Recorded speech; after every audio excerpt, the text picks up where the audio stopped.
dark whispers.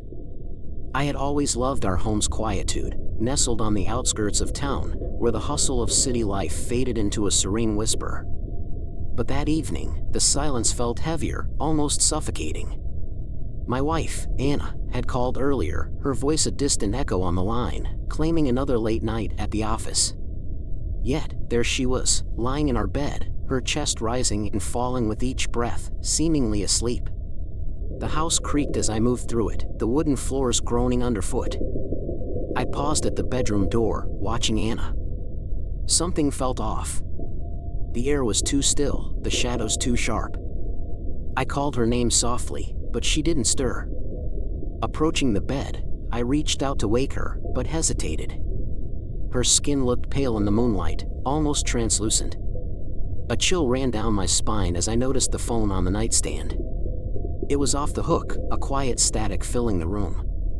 I picked it up, the cold plastic sending shivers through my hand. "Anna?" I whispered into the receiver. No answer, just the hiss of silence. I hung up, my heart pounding. The rest of the night passed in a blur. I couldn't sleep, the image of Anna's still form etched into my mind. Every time I closed my eyes, I heard her voice on the phone, distant and cold. It didn't make sense. How could she be here and there? Was it a dream? A trick of the mind? Morning came, and with it, a sense of unreality. Anna woke up, cheerful and bright, as if nothing had happened. She didn't remember the phone call, laughing it off as my imagination. But the seed of doubt had been planted, and it grew with each passing hour. I decided to investigate, to prove to myself that I wasn't going mad. I checked the phone records, but there was no trace of the call. The office confirmed she had been working late. Yet, the unease remained, a whisper in the back of my mind that refused to be silenced. As night approached, I dreaded the coming darkness. Anna kissed me goodbye, off to another late shift. I watched her car disappear down the driveway, the tail lights swallowed by the night. I turned back to the house, the windows dark and empty. And that's when I heard it, a faint whisper, Anna's voice, calling my name from the bedroom. The whisper persisted, a spectral thread woven into the fabric of our home. I followed it, drawn to the bedroom like a moth to a flame. The air grew colder as I stepped across the threshold, the room bathed in moonlight. Anna lay there, her eyes closed, her breath steady. But her voice echoed in my ears, a haunting refrain. "Daniel," she murmured, her lips barely moving. "Why did you come back?" I stumbled backward, my heart racing. How could she know? I had left my childhood home years ago, escaping the memories that clung to its walls. Yet, here I was, drawn back by an unseen force, by Anna's distant voice. The room seemed to shift, the walls closing in. Shadows danced along the edges of my vision. I reached for Anna, shaking her gently. "Anna, wake up. Can't you hear it?" Her eyes fluttered open, confusion clouding her gaze. "Hear what?" "The whispers," I said, my voice trembling. "They're everywhere. In the walls, the floorboards. They're calling me back." Anna sat up, her expression changing from groggy to concerned. "Daniel, you're scaring me." "What whispers?" "There's nothing here." But I knew better. The house held secrets, ancient and malevolent. I had glimpsed them as a child, the flicker of movement in the mirror, the hushed conversations that vanished when I approached. My parents had dismissed my fears, chalking them up to an overactive imagination. But now, with Anna by my side, I couldn't ignore the truth. The whispers grew louder, their words indistinct but urgent. They spoke of forgotten rituals, of promises made in darkness. I traced their source to the closet, its door slightly ajar. Inside, a narrow staircase descended into the earth, the steps worn and uneven. Anna hesitated, her hand on the railing. "Daniel, we shouldn't." But I was already descending, driven by a compulsion I couldn't explain. The air thickened, suffocating. The whispers coiled around me, their voices merging into a single, haunting melody. I reached the bottom, my flashlight revealing a chamber, a shrine, adorned with faded paintings and crumbling symbols. and there, at its center, lay a stone sarcophagus. The whispers crescendoed, urging me forward. I pushed the lid aside, revealing a figure, an ancient priestess, her eyes wide with terror. She spoke, her voice merging with Anna's, with the house itself. "Daniel," they said, their voices overlapping. "You must choose. Sacrifice or salvation." The priestess' eyes bore into mine, their depths ancient and knowing. The whispers intensified, urging me to decide. Sacrifice or salvation, the choice hung in the air like a blade poised to fall. Anna stood at the foot of the stairs, her voice echoing from above. "Daniel, come back. This place is cursed." But I couldn't turn away.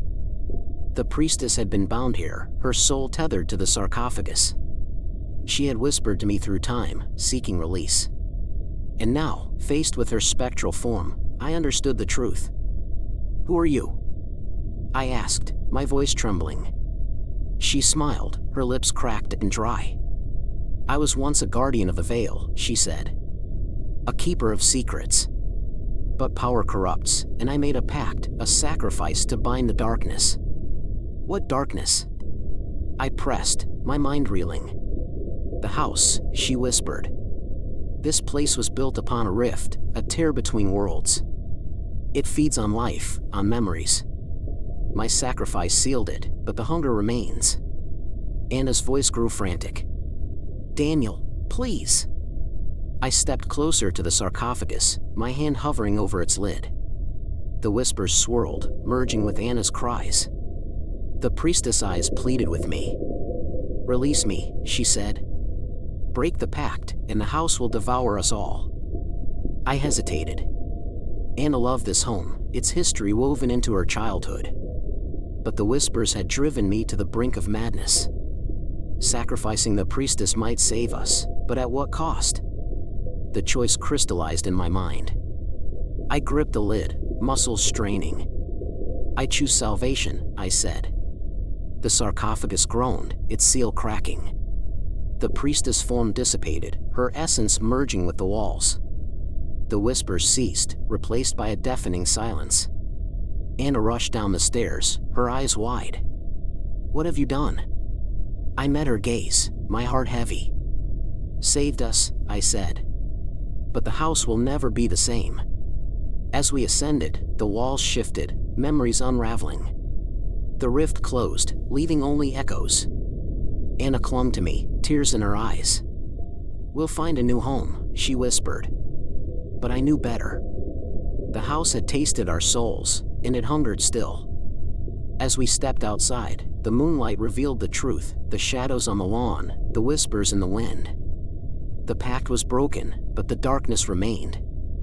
And so, we left, our footsteps fading into the night. But the house followed, its hunger insatiable. We were bound now, Anna and I, guardians of a secret, a sacrifice to keep the veil intact. The whispers lingered, a haunting refrain. "Choose," they whispered. "Sacrifice or salvation." And I wondered, as we drove away, if there was a difference. Story 2. The Silent Reflection. I awoke to the usual morning light filtering through my curtains, but as I approached the mirror to start my day, a chill ran down my spine. My reflection was not there. I blinked hard, thinking sleep still clouded my vision, but the glass remained empty. I leaned in, squinting for a better look, and that's when I saw it, or rather, her. My reflection stood behind me, her lips moving rapidly, mouthing words I strained to hear but couldn't. Panic set in, and I spun around, but there was nothing. No one. Just the silence of my room and the faint hum of the city outside. I turned back to the mirror, and she was gone. Had I imagined it all? I tried to laugh it off, to shake the eerie feeling, but it clung to me like a second skin. Throughout the day, I caught glimpses of her. In the windows of shops, in the reflective surface of my phone, always just out of earshot, always mouthing those silent words. I couldn't understand. Was she warning me? Cursing me? The uncertainty gnawed at me, and the world felt suddenly hostile, filled with hidden messages I couldn't decipher. That night, I lay in bed, the darkness a tangible presence in my room. I could feel her there, just beyond the veil of my perception. I dared not look, for fear of what I might see, or worse, what might see me. Sleep was a distant dream, and every creak of the house, every whisper of wind, seemed to carry her voiceless words. As dawn approached, I resolved to confront her. I would stand before the mirror and demand answers. I needed to know why she had chosen me, what she wanted. But as the first rays of light crept into my room, I realized the truth was far more terrifying than any ghostly apparition. For in the mirror, there was no reflection at all. Not hers, not mine. Just an empty room staring back at me. And then, a sound, a whisper, so faint I thought it was my imagination. But it grew louder, a cacophony of silent screams that filled the room, filled my mind, until I could bear it no longer. I shattered the mirror with a cry, hoping to silence her, but the fragments only multiplied her image, each piece a window to her silent world. And as I looked into those countless eyes, I understood the words she had been mouthing all along. Next. I became obsessed with her. The silent reflection haunted my every waking moment, her presence a constant weight on my sanity. I stopped going out, stopped answering calls, and barricaded myself in my room. The mirror became my prison, its shards a jagged reminder of my fractured reality. I researched ancient texts, desperate for answers. The more I delved into forgotten rituals and forbidden knowledge, the clearer her message became. She was a gatekeeper, a guardian of secrets beyond comprehension. And I was her chosen vessel. Each night, I stood before the mirror, my breath fogging the glass. "What do you want?" I whispered, my voice barely audible. Her lips moved, but still, no sound emerged. I strained to decipher her intent, to understand why she had chosen me. But the truth eluded me, slipping through my fingers like smoke. My reflection grew stronger, more defined. Her eyes bore into mine, and I saw worlds within them, twisted landscapes, cities of bone, and skies aflame. She beckoned me, and I stepped closer, my fingertips grazing the cold surface. The glass trembled, and I glimpsed a truth that shattered my mind. She was not trapped behind the mirror, I was. The room blurred, and I found myself standing in a desolate forest. The moon hung low, casting elongated shadows. The air tasted of decay, and the trees whispered secrets I couldn't comprehend. My reflection stood beside me, her eyes hollow, her mouth moving in silent prayer. "Where are we?" I asked, but she only tilted her head, urging me forward. We walked through the darkness, and the ground shifted beneath my feet. Time lost meaning, and I wondered if I had stepped into another dimension or simply lost my mind. We reached a clearing, and there, in the center, stood a mirror, a colossal, ancient thing. Its surface rippled like water, revealing glimpses of other worlds. My reflection stepped into it, and I followed, my skin prickling with anticipation. On the other side, reality twisted. The sky bled crimson, and the ground pulsed with a heartbeat I could feel in my bones. Creatures moved in the shadows, half-formed, grotesque. My reflection turned to me, her eyes aflame. "You are the key," she mouthed, and I understood. I was the bridge between worlds, the conduit for something far greater. But what? And at what cost? The mirror trembled, and I glimpsed a city beyond, a city of whispers, where forgotten gods slumbered and nightmares took form. My reflection stepped closer, her hand reaching for mine. "Embrace it," she whispered, and I hesitated.